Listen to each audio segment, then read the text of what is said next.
Syederalun, Kejaksaan Negeri Aceh Barat, Senin 3 April 2017, memusnahkan narkotika yang kasusnya sudah inkrah atau berkekuatan hukum tetap di halaman Kejari setempat.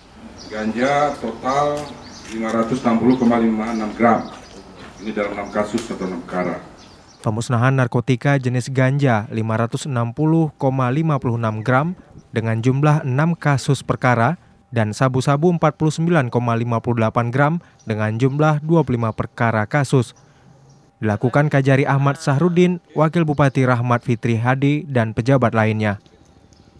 Narkotika yang dimusnahkan tersebut merupakan perkara yang terjadi dari bulan September 2016 hingga Maret 2017. Aparatur penegak hukum lain sering terjadi dulu ada penyimpangan barang bukti, penyalahgunaan, sehingga hal inilah komitmen kita untuk segera memusnahkan dan diketahui oleh semua layak supaya di sini tidak ada rekayasa. Memang barang bukti itulah yang kami peroleh dari penyidik Polri, kita ajukan ke pengadilan, putus inkrah, segera kita musnahkan. Nah, ini kan harus betul-betul kita mampu untuk melakukan pencegahan. Karena terus terang mau tidak mau generasi kita ini akan selesai dan akan dilanjutkan oleh generasi selanjutnya yang sekarang lagi menimba ilmu pengetahuan. Dari Melabuh, Rizwan, Serambi On TV.